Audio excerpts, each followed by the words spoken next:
students. So today I am going to take up a new topic of CBSE class 12th syllabus, Keeping Quiet. So Keeping Quiet is a peace poem written by Pablo Neruda. So in this poem, we'll see that the poet is asking the human beings, to count number from 1 to 12. Poet request कर रहे हैं human beings से कि 1 से 12 तक के numbers को count करें. Why? Because 12 being the number of hours shown in a clock. 12 घंटे ही होते हैं ना clock में. और the number of zodiac signs. Zodiac signs का मतलब होता है horoscope. ये जो मेष राशि, वृषभ राशि, उसके लिए है. He requests everyone not to speak. थोड़ी देर के लिए आप शांत हो जाएं, बोले भी नहीं, because languages create barriers between people. different language बोलते हैं, different problems होती हैं, तो थोड़ी देर सब शांत रहें, सब में एक चीज़ कॉमन रहे. The moment when everyone stops speaking or moving, जब उनका बिल्कुल movement रुक जाएगा, when the movement of the body will be stopped, this will be very special in a different way. And different as we have never experienced such a moment before. इस तरह का moment तो हमने पहले कभी भी experience ही नहीं किया होगा. सब कुछ similar होगा, सब कोई same होगा. उस समय एक stillness सबकी same होगी. So the poet says that in this period of inactivity, fishermen would not harm the whales. Fishermen whales को नहीं harm करेंगे. जो salt gather करते हैं जो लोग, they will not hurt their hands. उनके हाथ दुखेंगे नहीं. लोग अपनी वर्क में इतने ज़्यादा इन्वॉल्व होते हैं कि उनको क्या कष्ट है, क्या तकलीफ है, वो उस पर भी नहीं देखते हैं. Those who are busy destroying the nature will adopt a new approach towards life. वो लोग उससे अपना दिमाग हटाएंगे, कुछ नया करेंगे. And the men who are preparing for wars, जो लोग फाइट में जाते हैं, जो लोग wars में जाते हैं, and उसकी वजह से कितने ज़्यादा innocent people की डेथ होती है, शायद वो लोग इसको छोड़ देंगे and they will like join their enemy and stand in unity. वो लोग फाइट नहीं करेंगे, they will stand in unity and they'll do nothing. सब शांत रहेंगे. उस मोमेंट के लिए everything will be same. सब लोग सेम होंगे, everything will be same. No one will harm himself or the other person in any way. सब कोई सेम होगा, कोई नहीं एक दूसरे को हार्म करेगा. Everyone will unite and ponder on his action and realize the result of his deed. हम लोग कभी इंट्रोस्पेक्शन करते ही नहीं है, हमारे डीड का क्या रिजल्ट होगा. उस मोमेंट पे everyone will think कि हमने क्या किया, क्यों किया. And the poet is actually clarifying that he does not want that people should stand idle. खाली नहीं होना है. He's not saying that everything should come to a standstill. He wants that there should be no wars because he does not want to see trucks of dead bodies. Trucks which are laden with dead bodies. भरी हुई trucks जो dead bodies से laden है.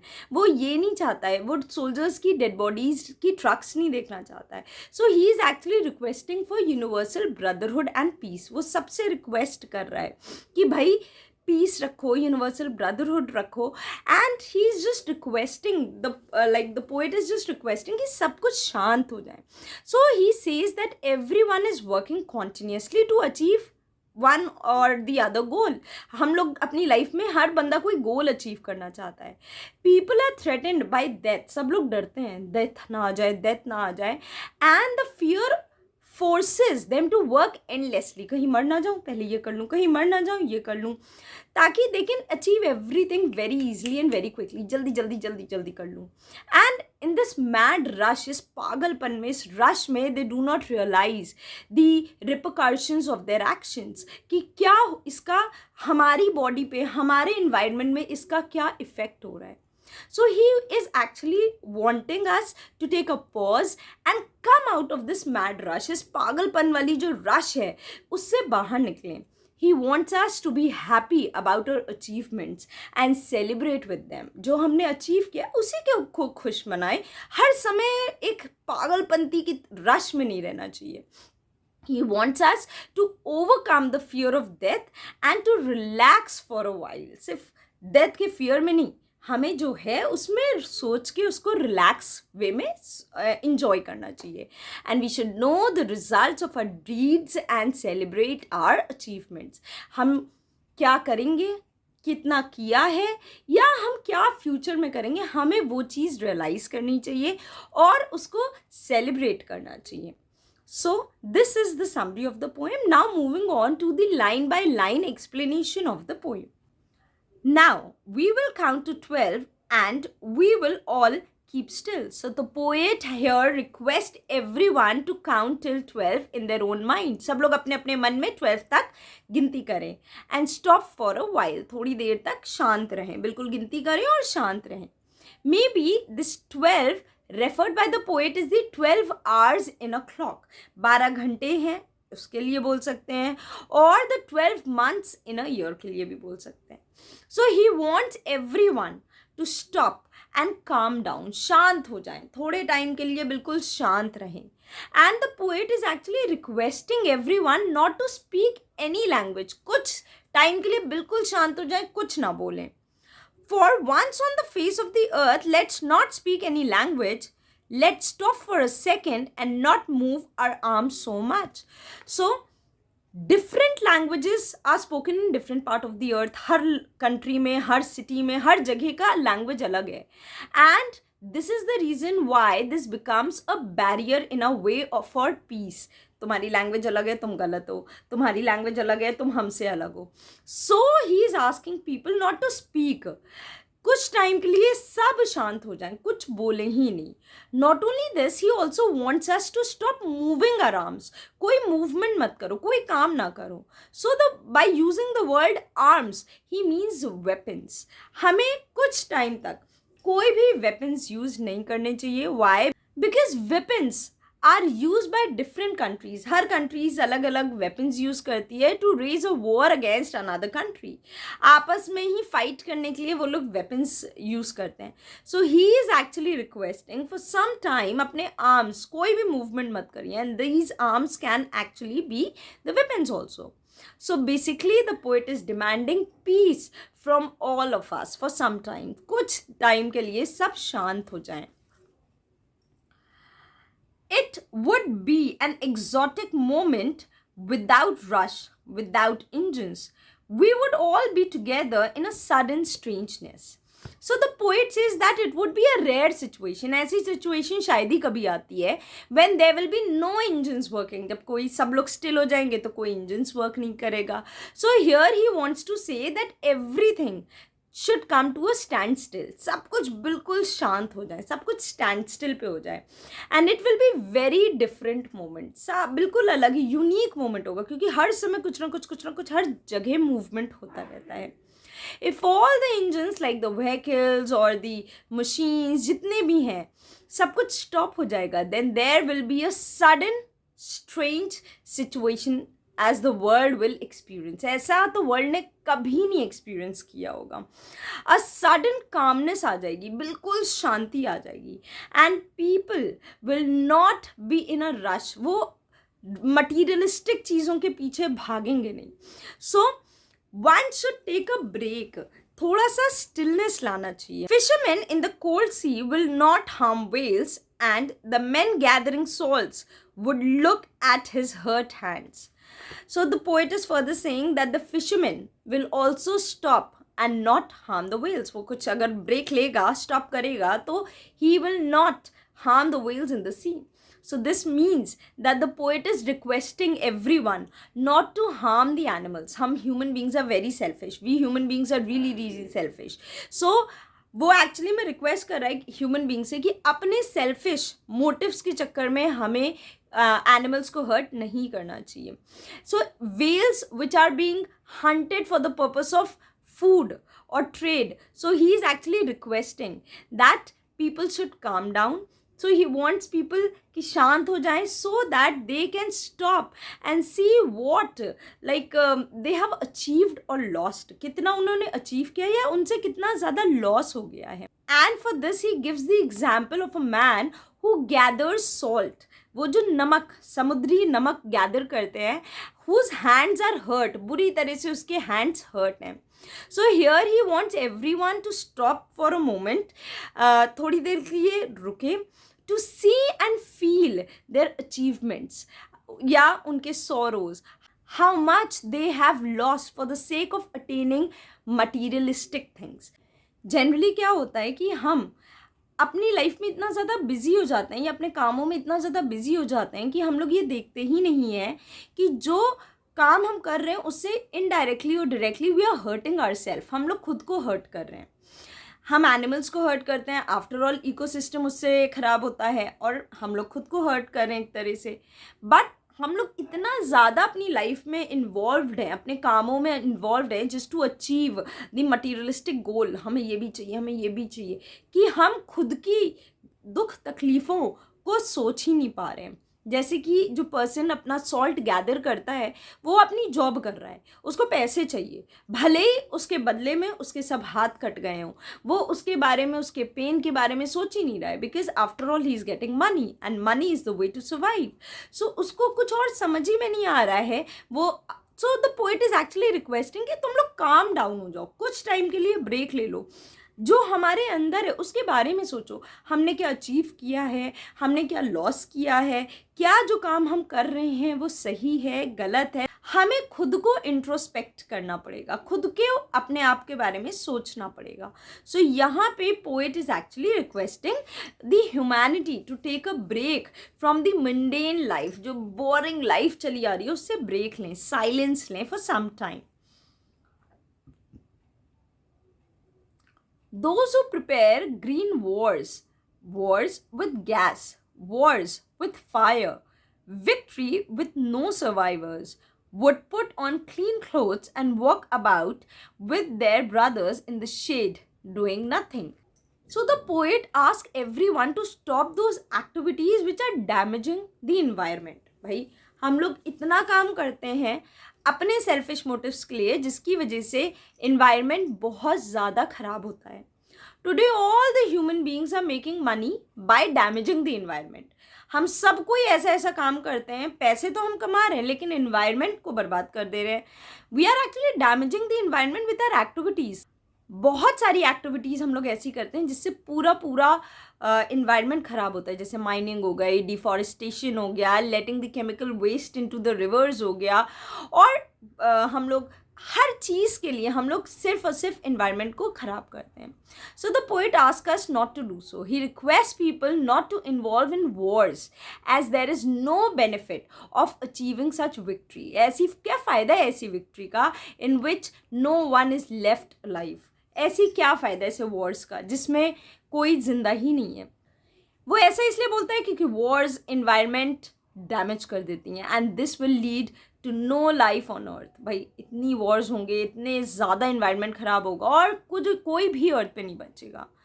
He in fact wants that everyone should adopt a new approach towards life and mankind. हम लोग को एक नया thought लाना चाहिए। He says that you should treat your enemy like your brother and promote peace and harmony. हम लोग को पीस और हार्मनी को प्रमोट करना चाहिए। एवरीवन को, भले ही वो हमारे दुश्मन हो, हमें उनको ब्रदर्स की तरह ट्रीट करना चाहिए। ये वर्ल्ड, ये जो इन्वायरमेंट है ये हमारा है, हमें उसको समझ के इस वर्ल्ड को ट्रीट करना चाहिए।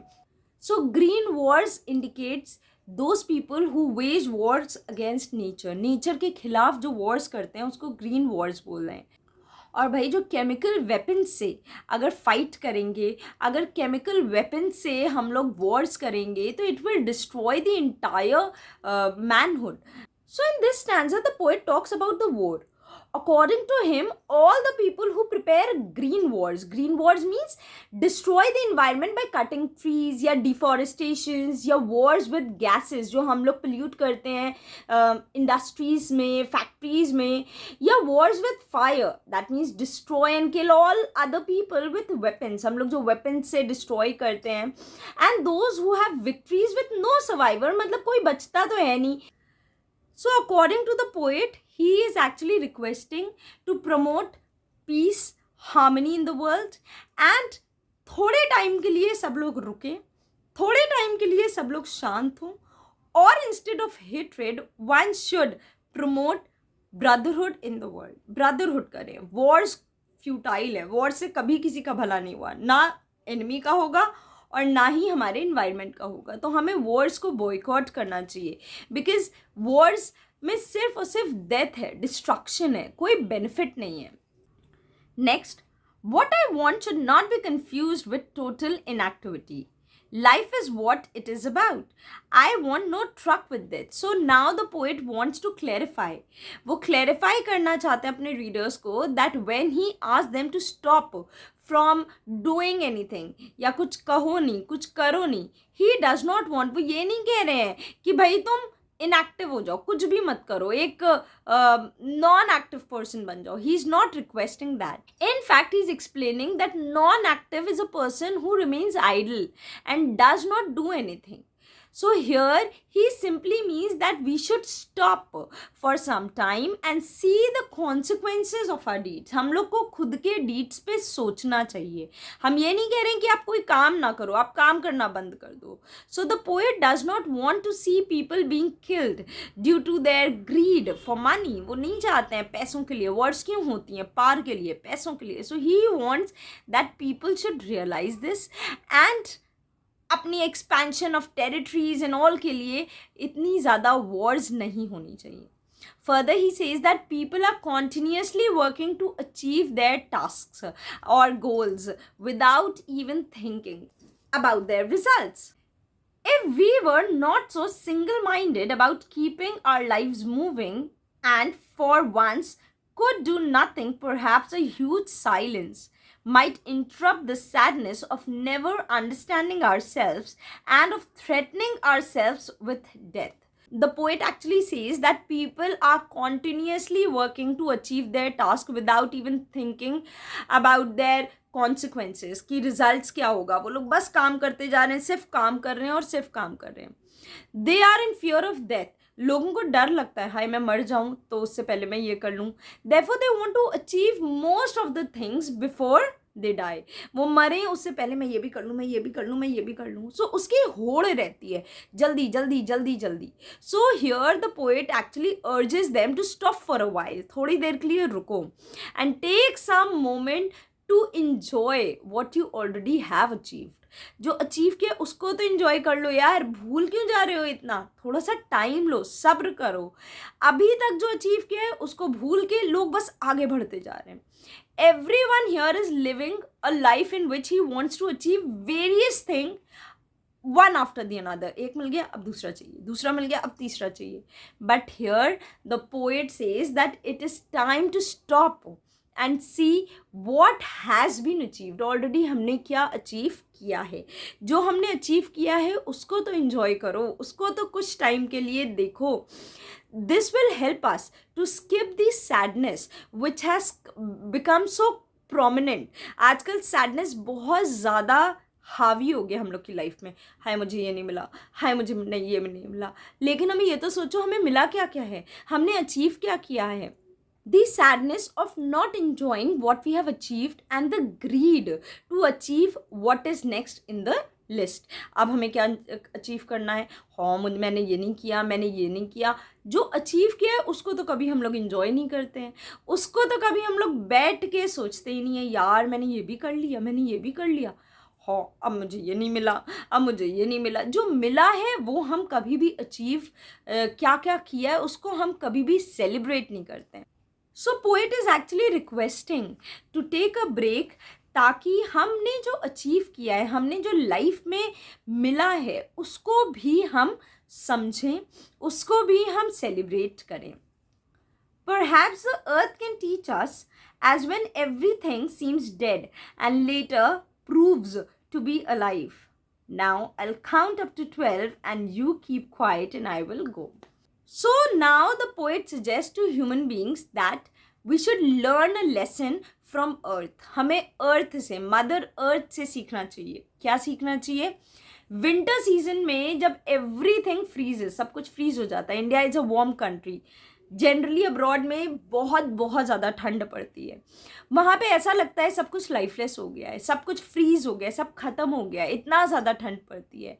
But when the season changes and it is the onset of spring season, जब स्प्रिंग सीजन आता है, जो भी आसपास होता है, everything which is present in nature, जो भी चीज़ें हैं जैसे बर्ड्स हो गए, जैसे ट्रीज़ हो गए, जैसे रिवर्स हो गई, कोई भी चीज़, नेचर की सारी चीज़ें they get life. Rivers freeze हो जाते हैं, पेड़ सारे झड़ जाते हैं विंटर्स में, लेकिन जैसे ही स्प्रिंग आता है तो सब कुछ लाइफ वापस आ जाती है. So the poet is giving the example of nature and he wants to say that all human beings should stop and try to जज देयर डीड्स. अपनी हरकतों को, अपने डीड्स को जज करो. They can try and make their lives better with calmness and peace. हमें शांति से, पीस से अगर हम लाइफ में कामनेस ले आएँ तो हमारी लाइफ बहुत ज़्यादा अच्छी हो सकती है. Finally, he ends up by saying that now he will count up to 12 so that we may become quiet. So here, quiet means to calm down ourselves. अब वो 12 तक गिनेगा और अब हमारी बारी है कि हम अपने आप को कैसे calm down करते हैं and move towards the path of peace and harmony. कैसे हम लोग peace और harmony की तरफ आगे बढ़ते हैं. After saying this, he says, I will go. मैं जा रहा हूँ. He says so as he has conveyed his message. उन्होंने तो अपना मैसेज बोल दिया है. उन्होंने अपना सारा मैसेज बता दिया है लोगों को and wants them to be left alone to think about it. वो लोगों को छोड़ के जा रहा है ताकि आप सोचें, खुद का दिमाग लगाएं and work in the direction of peace. क्या जो पोएट ने बोला है वो सही बोला है या गलत बोला है. So basically this is an anti-war poem. So the poet is actually requesting everyone to take a break from their brutal life, जो इतनी ज़्यादा hectic life है, and calm down करने को बोल रहे हैं ताकि हम अपनी लाइफ के बारे में थोड़ा सा सोचें. हमने लाइफ में क्या अचीव किया है, हमने जो अचीवमेंट्स किए हैं उससे हमने अपने को बेनिफिट दिया है या हमारे लिए वो हार्मफुल हैं. प्रॉब्लम हमारी लाइफ में ये होती है कि हम लोग इतना बिजी रहते हैं कि हम अपने एक्शंस के या अपने डीड्स को सोच ही नहीं पाते हैं ये सही है गलत है. सो ही इज़ एक्चुअली रिक्वेस्टिंग कि थोड़ा सा ब्रेक लें ताकि आप ये समझ सकें कि आपके जो एक्शंस हैं वो सही हैं या गलत हैं. I hope this chapter is clear to you. If you have any doubts, please do ask me in the comment section and I'll try to answer all your questions. But before that, please don't forget to like, share or subscribe to this channel. I'll make more such videos for you people. This is my promise to you, but I need your support, your love, your affection for more videos. Thank you so much. Bye-bye.